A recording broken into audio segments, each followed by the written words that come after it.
오늘 우리에게 주시는 하나님의 말씀은 디모데후서 3장 14절에서 17절입니다. 그러나 너는 배우고 확실한 일에 거하라.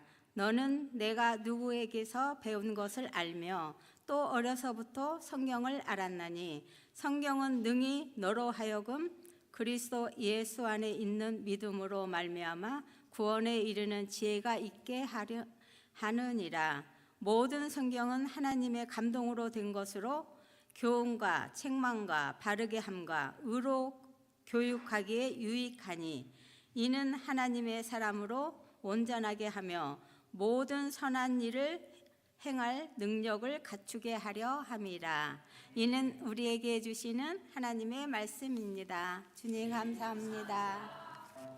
귀한 찬양 감사드립니다. 새해를 시작하면서 참 이렇게 찬양으로 섬겨주신 우리 찬양대원들을 감사드립니다. 우리 기도하겠습니다. 거룩하신 하나님 아버지, 은혜와 사랑에 감사드립니다. 우리에게 2026년이라는 새로운 시간, 새로운 한 해를 허락하여 주시니 감사합니다. 주님 앞에 나온 주의 백성들이 이 시간 하나님 앞에, 하나님의 말씀 앞에 모였습니다. 주님, 우리에게 말씀하여 주시고 들려주십시오. 주의 종들이 듣기 원합니다. 내 입술의 모든 말과 내 마음의 묵상이 오직 주님께 연락되기 원하오며 존귀하신 주 예수 그리스도의 이름으로 간절히 기도하옵나이다. 아멘. 복된 주일입니다. 하나님의 크신 은혜와 평강이 오늘 귀한 예배의 자리에 함께 하신 여러분과 여러분의 가정에 충만하게 더해지시기를 주 예수 그리스도의 이름으로 간절히 축원드립니다. 본문을 중심으로 배우고 확신한 일에 거하라, 배우고 확신한 일에 거하라는 제목으로 함께 하나님 말씀 나누겠습니다. 예수님을 믿고 신앙생활하면 우리가 복을 받고 은혜를 경험하고 우리의 삶 가운데 어떤 문제나 어려움이 전혀 없으면 또 그것을 우리는 또 기대하는데 항상 그렇지는 않습니다. 여러분, 신앙생활 하면서도 어려움이 있고 문제가 있죠. 그러다 그것이 좀 더 심해지면 중도에 신앙을 포기하는 그런 경우도 있습니다.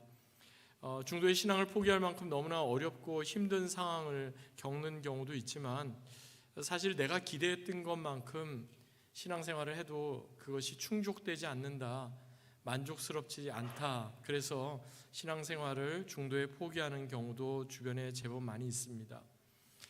Purpose Driven Life, 목적이 이끄는 삶으로 이렇게 잘 알려진 목사님이 한 분 계시죠. 릭 워렌 목사님, 지금은 은퇴하셨는데요. 이분이 1979년에 처음 교회를 개척하는데 자기가 원래 자랐던 자기 연고가 있는 지역에서 교회를 개척한 게 아니라 세미나리, 신학대학원을 졸업하고 나서 연고가 없는 곳에 가셨어요. 이분은 텍사스에서 신학을 공부하신 분인데 캘리포니아로 가셔가지고 이제 철치 플랜팅, 교회 개척을 해야 되겠다 그랬는데 교회 개척할 때 처음 개척 멤버가 몇 명이었는지 아십니까? 개척 멤버가 3명이었습니다. 리버렌 목사님, 그리고 사모님, 4살 된 아기, 이렇게 3명이서 교회를 개척하는 거예요. 정말 어떻게 보면 말도 안 되는 거잖아요. 근데 바로 이렇게 교회 예배당 어떤 장소를 구하고 예배를 시작한 게 아니라 예배를 드리기 전에 이분이 자신이 교회를 개척하고자 하는 그곳에 사람들을 가가호 이렇게 직접 방문을 했다고 합니다. 지금처럼 인터넷이 있었던 그런 때가 아니잖아요. 그래서 직접 이렇게 초인종을 누르고 만나는 사람들에게 설문을 하나씩 이렇게 줬대요. 보통 설문의 응답률이 전화 같은 경우는 한 5%가 안 되잖아요. 물론 방문하면 조금 더 높아지긴 하겠지만 그렇게 가가호 방문해서 이분이 설문을 얼마나 받았을까요? 무려 2,000개의 설문을 받았대요. 아마도 2,000개의 설문을 받았다는 것은 적어도 한 1만 가구 또는 그 이상을 이렇게 방문했다는 그런 뜻이겠죠. 아마 그 동네 사람들을 다 만나고 다녔을지도 모르겠어요. 몇 개월에 걸쳐서 2,000개의 설문을 이렇게 받게 됐는데 그 설문의 질문 가운데 이런 질문이 있었습니다. 사람들은 왜 예수님을 믿고 교회를 다니다가 중도의 신앙을 포기하게 되는 것일까요? 여러분은 어떻게, 이 질문을 받으신다면 여러분은 어떻게 대답하시겠어요? 그런데 지금 이 질문은요, 예수님을 믿는 그리스도인들을 향해서 주었던 질문이 아니라 예수님을 믿지 않는 불신자들에게 주어진 질문이에요.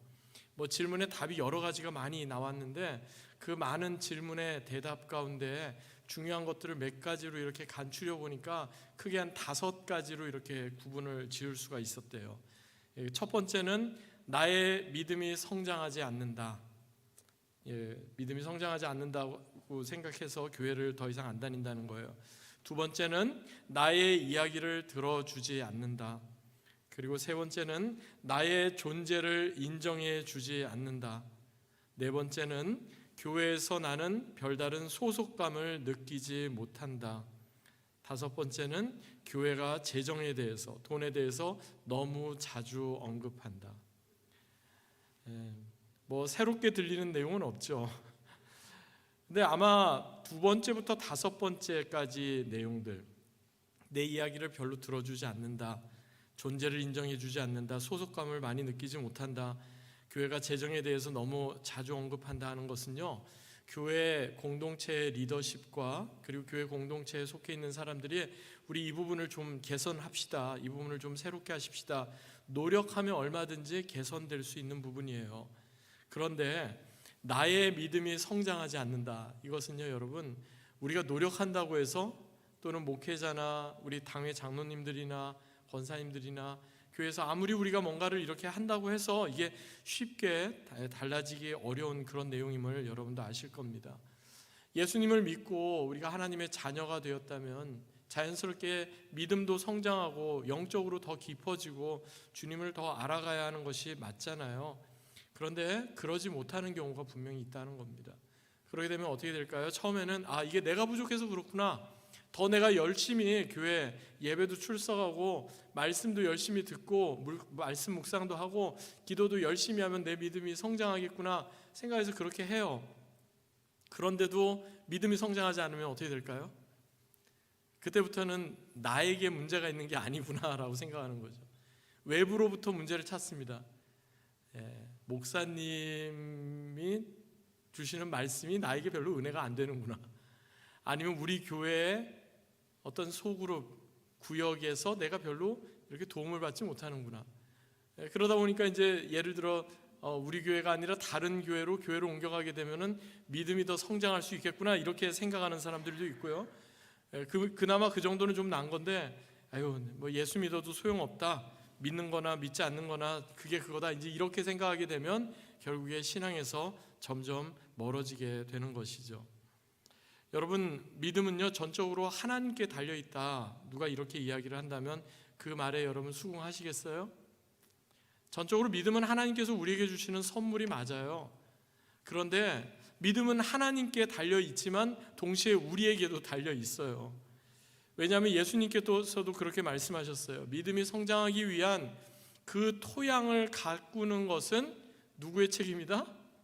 우리의 책임이다. 그 예수님이 뭐라고 말씀하셨냐면 우리의 마음의 밭을 4가지의 그런 비유로 말씀하셨죠.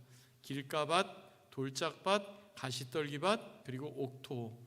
사실 예수님께서 우리 각자 한 사람 한 사람의 마음 밭, 심령을 보니까 모든 사람이 다 옥토는 아니더라, 그러면서 예수님 그렇게 말씀하셨던 거예요.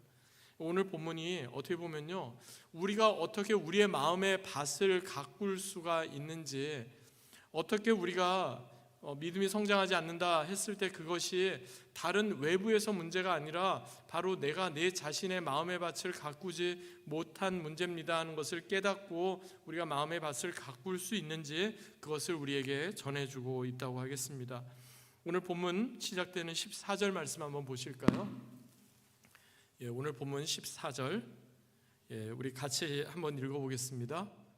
스크린 나오는군요. 뒷면은 지금 갑자기 저기 스크린이 꺼졌는데 우리 같이 한번 읽어보겠습니다. 시작. 그러나 너는 배우고 확신한 일에 거하라. 너는 내가 누구에게서 배운 것을 알며. 여기는 14절까지 읽자고 그랬는데 14절이 좀 애매하게 끝나죠. 그러나 너는 배우고 확신한 일에 거하라. 거기서 딱 끝나면 좋은데 너는 네가 누구에게서 배운 것을 알며, 거기가 이제 14절이에요. 왜 그럴까요? 왜냐하면은 이 본문 디모데후서 3장 14절부터 17절까지는요 헬라어 성경, 그러니까 신약 성경에 기록된 헬라어 성경을 보면 이것은 한 문장이에요. 그러니까 너는 배우고 확신한 일에 거하라 라고 말씀하고 나서 그 이유를 계속해서 14절 하반절부터 15절, 16절, 17절에 이르는 그 구절이 계속해서 우리에게 설명해 주고 있는 겁니다. 배우고 확신한 일에 거하라. 사실 이 말씀을 하기 이전에 사도 바울이 우리에게 먼저 전해주는 말씀이 있어요. 11절 본문 앞에 나오는 걸 보니까 주께서 이 모든 것 가운데서 나를 건지셨느니라 이렇게 말씀합니다. 사도 바울이 복음을 전하면서 참 극심한 신앙의 어려움과 챌린지가 있었습니다. 극심한 핍박을 받고 고난을 받았어요. 그런데 주님께서 이 모든 것 가운데 나를 건져 주심을 그가 경험하고 나서 내가 경험해 보니까 정말 주의 말씀에 배우고 확신한 일에 거하게 되면 진정 하나님 기뻐하시는 그런 모습으로 우리가 온전히 살아갈 수 있다. 그가 그것을 경험해서 나온 그런 말씀인 거죠. 그렇다면 배우고 확신한 일에 거하라. 이 말씀 우리 많이 들었는데 어떤 것이 배우고 확신한 일에 거하는 일이 될까요? 그리고 이 말씀에 대해서 우리는 어떻게 반응하고 실천하면 좋을까요? 그 말씀 하나씩 좀 구분해서 살펴보겠습니다. 첫 번째 배우고, 말씀을 배운다는 것은 무슨 뜻일까요? 하나님의 말씀을 지속적으로 듣는다는 의미입니다.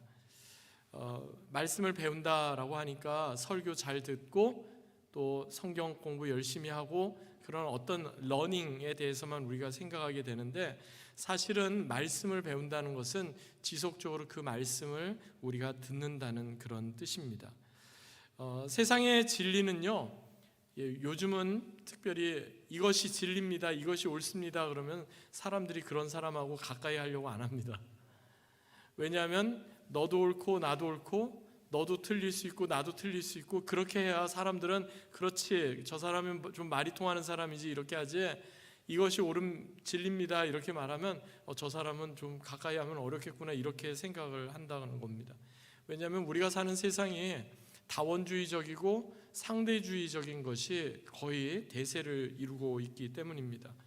그러다 보니까 성경에서 말씀하는 성경은 이렇게 말씀합니다. 진리는 무엇입니다 라고 말하면 사람들은 그것에 대해서 별로 관심이 없습니다. 아니 오히려 그것에 대한 거부 반응이 더 많습니다.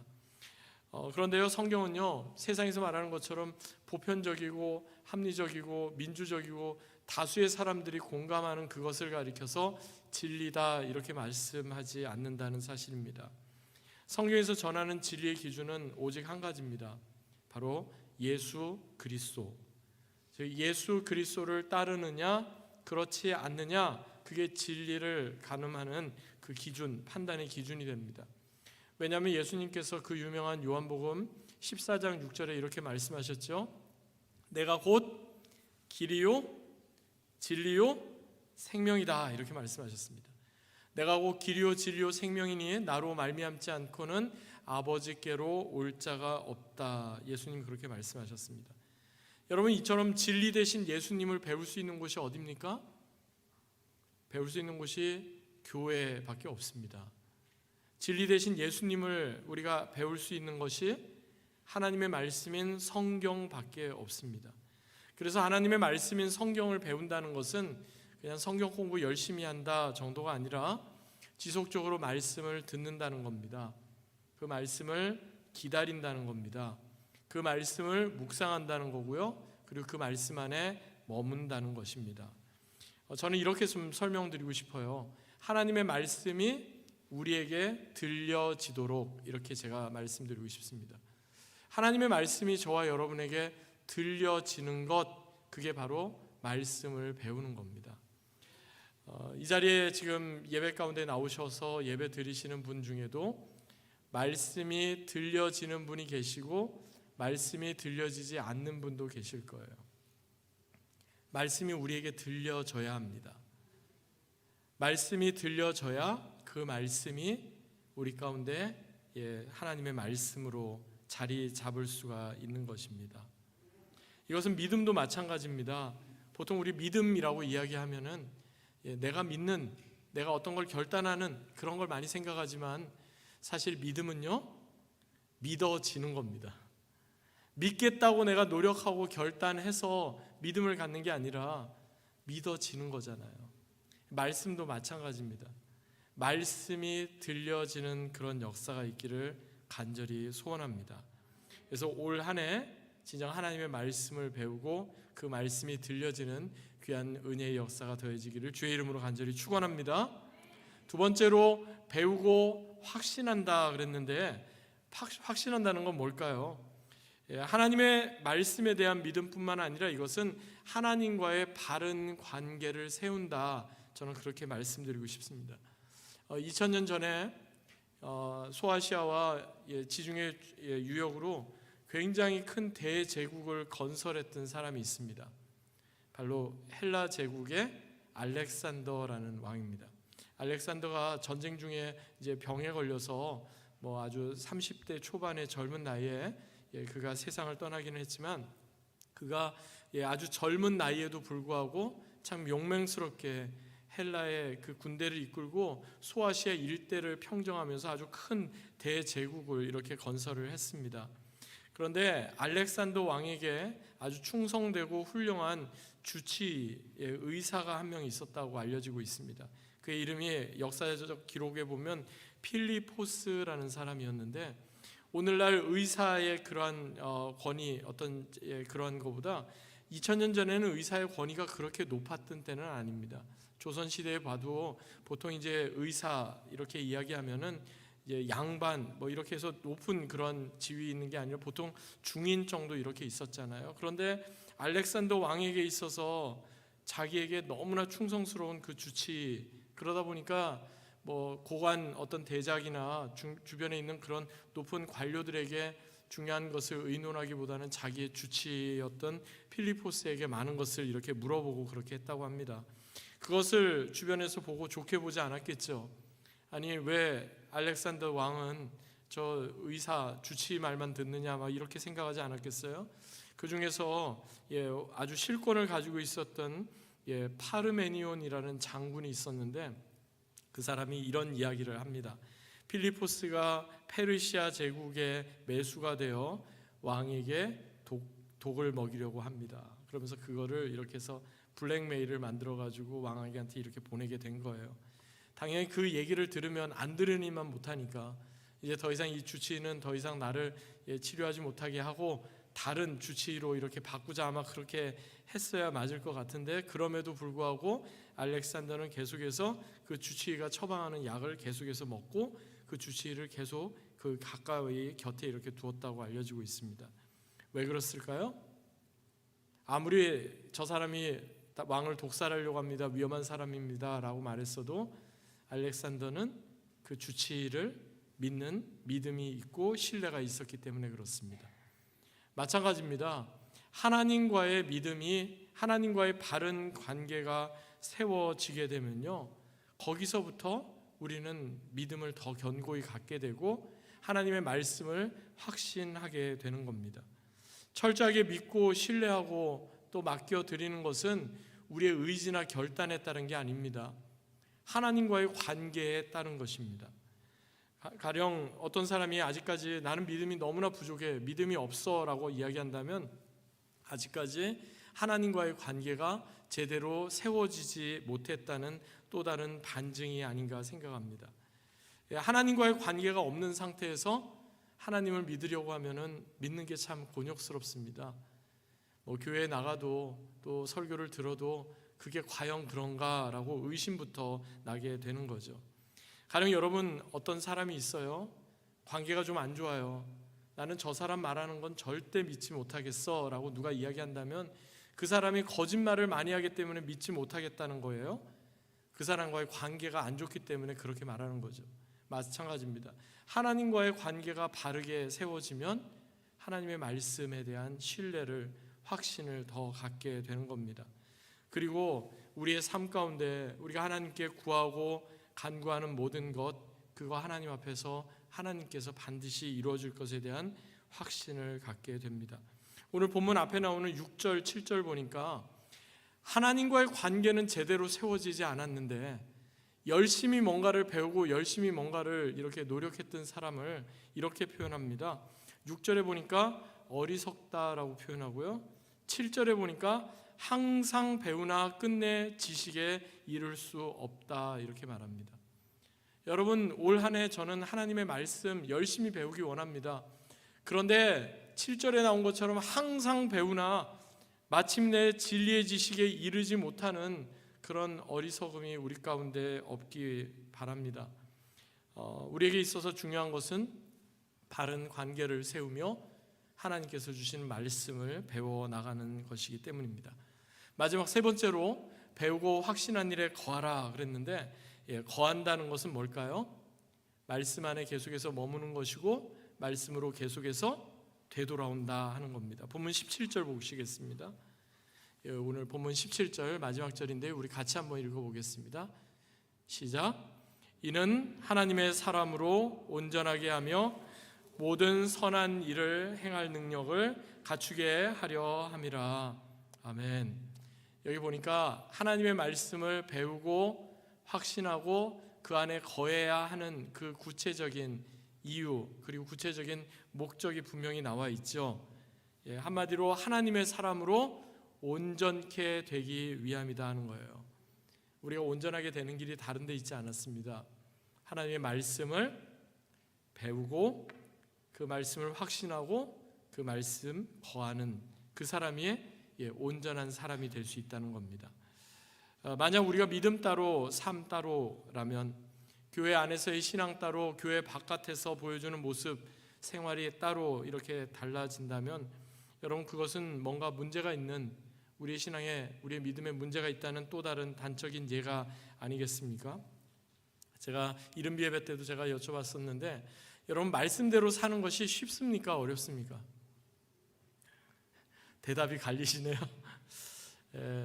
말씀대로 사는 것이 쉽기도 하고 어렵기도 하고 그렇습니다. 목사인 저도 그렇습니다. 말씀대로 사는 것이 어떤 때는 쉬운 것 같다가도 어떤 때는 참 어렵고 그렇게 생각이 됩니다. 왜 그럴까요? 말씀대로 사는 게 왜 쉬운 것 같으면서도 또 어렵기도 하고 그런 걸까요? 제가 믿어지는 거라고 말씀드렸잖아요.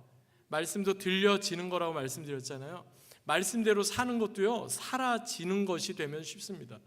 근데 말씀대로 살려고 우리가 막 발버둥을 치고 뭔가를 이렇게 하려고 하다 보면 그건 참 어려울 수밖에 없습니다. 사도 야고보가 일찍이 야고보서 1장에 이와 관련해서 이렇게 말씀했습니다. 야고보서 1장 22절부터 25절 말씀 제가 한번 봉독해 보겠습니다. 너희는 말씀을 행하는 자가 되고 듣기만 하여 자신을 속이는 자가 되지 말라. 누구든지 말씀을 듣고 행하지 아니하면 그는 거울로 자기의 생긴 얼굴을 보는 사람과 같아서 제 자신을 보고 가서 그 모습이 어떠했는지를 곧 잊어버리거니와, 자유롭게 하는 온전한 율법을 들여다보고 있는 자는 듣고 잊어버리는 자가 아니요 실천하는 자니 이 사람이 그 행하는 일에 복을 받으리라. 말씀을 듣기만 하는 사람, 그 사람은 아무리 믿음이 좋고 내가 그래도 오랫동안 신앙생활을 했는데 라고 생각해도 그것이 진정한 믿음이 아닐 수가 있습니다. 마치 내가 거울로 내 얼굴을 매일같이 보잖아요. 그런데도 불구하고 내 얼굴을 내가 아니까 한번 그려보라고 그러면 그림을 못 그리잖아요. 사도 야고보가 지금 그것을 이야기하는 거예요. 내가 내 얼굴을 알지만 실제로 내가 그려보라면 제대로 그리지 못하는, 하나님의 말씀 그냥 듣기만 하는 사람이 그렇다는 겁니다. 말씀을 많이 들었으니까 믿음이 좋다고 스스로는 생각하지만 그렇지 않다는 겁니다. 중요한 것은 그 말씀대로 행하고 그 말씀대로 실천하고 그 말씀대로 살아가는 것입니다. 그래서 자유케 하는 온전한 율법을 들여다보고 있는 자는 실천하는 자고, 그렇게 실천하는 그 사람이 자신이 행하는 모든 데 복을 받는다라고 이렇게 말씀하고 있습니다. 사랑하는 여러분, 올 2026년 시작하면서 이제 우리 좀 믿음으로 결단하십시다. 앞에 배너 문구를 보시면 Faith and Life Together 이렇게 했는데, 바로 디모데 후서 3장 오늘 본문을 이렇게 좀 요약을 한 겁니다. 믿음과 삶이 따로가 아니라 믿음과 삶이 하나가 되는, 그래서 하나님의 말씀이 들려지고 하나님의 말씀이 믿어지고 그 하나님의 말씀대로 사라지는 그런 귀한 은혜가 올 한 해 저와 여러분 가운데 더해지시기를 주의 이름으로 간절히 축원합니다. 이제 말씀을 맺겠습니다. 요한계시록 1장에 보면요, 사도 요한이 마지막 때를 사는 우리 성도들을 향해서 어떠한 사람이 복이 있다라고 분명히 말씀했습니다. 요한계시록 1장 3절에 보니까요, 여러분 그 성경 읽기표, 맥체인 성경 읽기표에도 제가 이 구절을 그대로 언급을 했는데요, 이렇게 말씀합니다. 이 예언의 말씀을 읽는 자와 듣는 자와 그 가운데 기록한 것을 지키는 자는 복이 있나니 때가 가까움이라. 어떤 사람이 복이 있대요? 이 예언의 말씀, 하나님의 말씀을 읽는 자, 듣는 자, 그 가운데 기록된 것을 지키는 자가 복이 있다 말씀했습니다. 올 2026년 한 해 동안 진정 주님 앞에서 이처럼 복 있는 자로 살아가실 수 있기 바랍니다. 새해를 시작하는 이 시점에 과연 우리는 하나님의 말씀을 어떻게 듣고 있는가? 과연 우리는 하나님과의 관계가 지금 어떠한가? 과연 우리는 얼마나 하나님 말씀 안에 거하기 위해서 지속적으로 말씀으로 되돌아오고 있는가? 우리의 신앙과 삶을 되짚어 보십시다. 그래야 비록 우리가 사는 세상이 아무리 진리가 거부되고 아무리 세상에 그릇된 것으로 온통 가득 채워지는 것 같을지라도, 그러나 우리는 날마다 배우고 확신한 일에 거하는 귀한 은혜가 더해지길 간절히 소망합니다. 이를 위한 세 가지, 하나님의 말씀을 지속적으로 들으십시다. 하나님과의 올바른 관계를 지속적으로 세워 나가십시다. 날마다 말씀으로 되돌아와서 말씀 안에 머무십시다. 그래야 올 한 해 경건에 이르는 균형 잡힌 온전한 하나님의 사람으로 살아가는 저와 여러분, 그리고 우리 내슈빌 한인장로교회 다 되기를 주 예수 그리스도의 이름으로 간절히 축원합니다. 아멘. 주신 말씀 기억하며